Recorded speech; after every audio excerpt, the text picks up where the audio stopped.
রোদে শুকানোর ঝামেলা ছাড়াই মাত্র 30 মিনিটে টক ঝাল মিষ্টি আম শর্ত। ব্যাপারটা একটু অবিশ্বাস্য হলেও হ্যাঁ, এটাই সত্যি। আজকে এই গোপন রেসিপিটি আপনাদের মাঝে শেয়ার করব। আসসালামু আলাইকুম everyone, welcome back to my channel.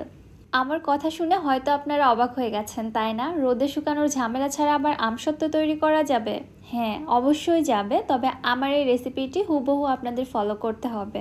Normally যেভাবে আমসত্ত্ব তৈরি করা হয় এই রেসিপি কিন্তু সেরকমটা হবে না, একটু ডিফারেন্ট হবে। ভিডিওটি A to Z দেখলে আপনারা সেটা বুঝতে পারবেন। চলুন কথা না বাড়িয়ে ঝটপট দেখে আসি। বিসমিল্লাহ। আমসত্ত্ব বানানোর জন্য ফার্স্টে আমি এখানে 1 কেজি কাঁচা আম নিয়েছি। ফার্স্টে আমের খোসাগুলোকে একটি পিলারের সাহায্যে পিল করে নিচ্ছি।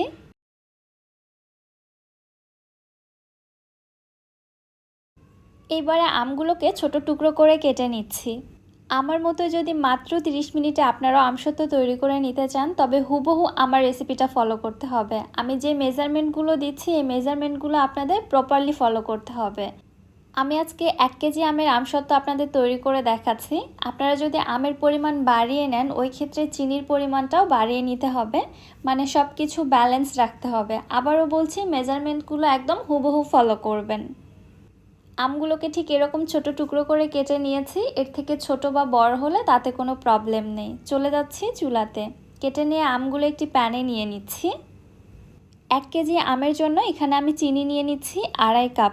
তবে এখানে 2 কাপ পরিমাণে চিনি ব্যবহার করা যেতে পারে, কিন্তু 2 কাপের কম ব্যবহার করা যাবে না। আজকের এই আচারটা সম্পূর্ণ পানি ছাড়া তৈরি হবে, এজন্য ফার্স্টে আমের টুকরোর মধ্যে আমি চিনি দিয়ে দিচ্ছি। এখানে কোনো প্রকার পানি যাবে না। চিনি দেওয়ার পরে নেড়ে চেড়ে আমগুলোকে আমি সেদ্ধ করে নিব। যেহেতু এখানে পানি ব্যবহার করা হয়নি, শুধুমাত্র চিনি ব্যবহার করা হয়েছে, কিছুক্ষণ জাল করতে করতেই কিন্তু চিনি থেকে পানি ছেড়ে দিবে। ঠিক এই পর্যায়ে ঢাকনা দিয়ে ঢেকে আমগুলো সেদ্ধ করে নিতে হবে। চিনির মধ্যে আমগুলো কিন্তু গলে যাবে না, তবে যতক্ষণ পর্যন্ত না সেদ্ধ হচ্ছে ততক্ষণ জাল করে নিতে হবে। চেক করে দেখবেন আমগুলো সেদ্ধ হয়েছে কি না। যখন দেখবেন আমগুলো সেদ্ধ হয়ে গেছে ঠিক ওই পর্যায়ে একটি পটেটো ম্যাশার দিয়ে আমের টুকরোগুলোকে ম্যাশ করে নিচ্ছি। আমি আবারও বলছি, চিনির মধ্যে কিন্তু আম গলে যাবে না, অবশ্যই আপনাকে এইভাবে কোনো কিছু দিয়ে আমগুলোকে গলিয়ে ফেলতে হবে। আমি ম্যাশার দিয়ে ম্যাশ করে নিচ্ছি। আপনারা আপনাদের সুবিধা মতো যে কোনো কিছু দিয়ে আমগুলোকে এভাবে গলিয়ে নেবেন। এই পর্যায়ে আমগুলো পুরোপুরিভাবে গলে গেছে এবং এগুলো কতটা ট্রান্সপারেন্ট হয়েছে আশা করছি আপনারা দেখেই বুঝতে পারছেন। এবার এই মিশ্রণের মধ্যে আমের যে আঁশ বা ছোট ছোট গোটা টুকরো রয়েছে এগুলোকে আলাদা করার জন্য আমের এই মিশ্রণটাকে অবশ্যই ছেঁকে নিতে হবে। আমি একটি স্ট্রেনারে ছেঁকে নিচ্ছি এবং সরাসরি যে পাত্রে জাল করব ওই পাত্রে আমি ছেঁকে নিচ্ছি। ছেঁকে নেওয়ার পরে এই যে অতিরিক্ত যে আঁশ বা ছোট টুকরোগুলো অবশিষ্ট বের হয়েছে এগুলো কিন্তু আমসত্ত্বে ব্যবহার করা যাবে না, এগুলোকে আমি ফেলে দিব, অথবা আচার হিসেবে এগুলো খাওয়া যেতে পারে। খেতে কিন্তু ভীষণ মজা। এবারে নেড়ে চেড়ে সব কিছু ভালোভাবে মিশিয়ে নিচ্ছি। মিশিয়ে নেওয়ার পর কালারটা কিছুটা এরকম চেঞ্জ হয়ে আসবে। এই পর্যায়ে চুলাটিকে অন করে দিয়েছি। এবার এর মধ্যে দিয়ে দিচ্ছি 1/4 টিস্পুন কালো গোলমরিচের গুঁড়া, 1/4 টিস্পুন বিট লবণ এবং দিয়ে দিচ্ছি 2 থেকে 3 ফোঁটা গ্রিন ফুড কালার। এটা টোটালি অপশনাল, আমি দেখার সৌন্দর্যের জন্য দিয়েছি, যেহেতু কাঁচা আমের আমসত্ত্ব এবং কালারটা আমি একটু কাঁচা কাঁচা রাখতে চেয়েছি, যার কারণে এখানে ফুড কালারটা ব্যবহার করা। তবে আপনারা টোটালি স্কিপ করতে পারেন। নেড়েচেড়ে কিছুক্ষণ জাল করে নিচ্ছি মিশ্রণটা কিছুটা ঘন হয়ে আসা পর্যন্ত। যেহেতু এই আমসত্ত্ব ব্যবহারের ক্ষেত্রে কোনো প্রকার পানি ব্যবহার করা হয়নি, সো মিশ্রণের মধ্যে কিন্তু কোনো পানি নেই। সো এখানে পানি টেনে আসা পর্যন্ত জাল করে নিতে হবে এমন কোনো ব্যাপার নেই, জাস্ট মিশ্রণটা কিছুটা ঘন করে জাল করে নিলে এনাফ। এতে করে আমসত্ত্বটা খুবই দ্রুত টেনে আসবে বা শক্ত হয়ে যাবে। দেখতেই পাচ্ছেন মিশ্রণটা অনেকটাই আগের থেকে ঘন হয়ে এসেছে এবং এর কালারটা কিন্তু ঠিক এরকম ট্রান্সপারেন্ট হবে। এই পর্যায়ে চুলা থেকে নামিয়ে এক সাইডে রেখে দিচ্ছি। এদিকে একটি স্টিলের ট্রেতে সামান্য সরিষার তেল মেখে নিয়ে আমি আমসত্ত্বের মিশ্রণটা সঙ্গে সঙ্গেই ঢেলে দিচ্ছি। বেশিক্ষণ আবার অপেক্ষা করা যাবে না, কারণ এই মিশ্রণটা কিন্তু দ্রুত জমাট বেঁধে যাবে, তাই যত দ্রুত সম্ভব এই কাজটি করে নিতে হবে।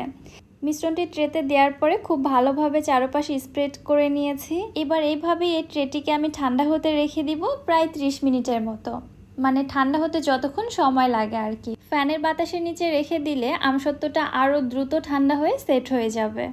তবে মোটামুটি 30 মিনিটের মতো সময় লাগে। ফিরে আসছি আমি 30 মিনিট পর। 30 মিনিট পরে দেখুন আমসত্ত্বটা সেট হয়ে কালারটা কিছুটা চেঞ্জ হয়ে গেছে, মাশাআল্লাহ। আর আমসত্ত্বটা ট্রে থেকে কিন্তু অনেকটাই ছেড়ে এসেছে। আমি আপনাদের দেখাচ্ছি, দেখুন এটা কত ইজিলি আমি উঠিয়ে নিতে পারছি। একইভাবে আমি আরও একটি ট্রেতে আমসত্ত্ব দিয়েছিলাম, আর এই মিশ্রণটার মধ্যে আমি সামান্য কিছু চিলি ফ্লেক্স অ্যাড করেছিলাম, যার কারণে এই আমসত্ত্বটা টক ঝাল মিষ্টি খেতে হবে। এবার আমসত্ত্বগুলো আমি আপনাদের কেটে দেখাচ্ছি। আমি আমার পছন্দ মতো কেটে নিচ্ছি, তবে আপনারা আপনাদের পছন্দ বা ইচ্ছে মতো কেটে নিতে পারেন, যে যেমন শেপে রাখতে চান। যেহেতু এই আমসত্ত্বগুলো অনেক বেশি মোটা হবে, সো এগুলোকে রাউন্ড শেপ বা রোলের মতো শেপ দেওয়া যাবে না, এগুলোকে আমি ঠিক ম্যাঙ্গো বারের শেপে কেটে নিব। মাশাআল্লাহ, কত বেশি পারফেক্ট হয়েছে আমসত্ত্বটা দেখুন। আমি হাতে নিয়ে এত বেশি নাড়াচাড়া করছি, তারপরেও কিন্তু ভেঙে যাচ্ছে না। আর এই আমসত্ত্বর কালারটা এত বেশি সুন্দর হয়েছে, দেখা মাত্র যে কারো জিভে পানি চলে আসবে। এই আমসত্ত্বের পুরুত্বটা একটু মোটা হওয়ার কারণে খেতেও কিন্তু ভীষণই মজা লাগে। অন্য ট্রেতে যে আমসত্ত্বটা আমি শুকাতে দিয়েছিলাম ওইটাও এবার কেটে নিচ্ছি। এটাও দেখুন কত বেশি ট্রান্সপারেন্ট এবং গ্লসি হয়েছে। আমসত্ত্বটিকে আমি রোল করে নিচ্ছি, তারপরেও দেখুন এটা কিন্তু ভেঙে যাচ্ছে না। মাত্র 30 মিনিটে এত পারফেক্ট আমসত্ত্ব তৈরি করা, যে এটা আসলেই অবিশ্বাস্য। আমার এই রেসিপিটি ফলো করে এভাবে আমসত্ত্ব না বানানো পর্যন্ত আসলে আপনারা বিশ্বাস করবেন না। আমি আবারও বলছি, নর্মাল আমসত্ত্ব তৈরির থেকে কিন্তু এই রেসিপিটি একদমই ডিফারেন্ট, পানি ছাড়া তৈরি করা হয়েছে, যার কারণে এত অল্প সময়ের মধ্যে এই আমসত্ত্বটা জমানো পসিবল। আমসত্ত্বটা যদি আপনারা বছর জুড়ে সংরক্ষণ করে রেখে দিতে চান, তাহলে অবশ্যই এর মধ্যে কিছুটা ভিনেগার অ্যাড করে দিবেন, তাহলে এটা 1 বছর পর্যন্ত এরকমই ভালো থাকবে। তবে আমার বাসায় কিন্তু এটা 2 দিনের বেশি টিকবে না, কারণ আমসত্ত্ব আমার এত বেশি পছন্দ, বানানো মাত্র শেষ হয়ে যায়। রেসিপিটা আপনাদের কাছে কেমন লাগলো অবশ্যই আমাকে কমেন্ট করে জানাবেন।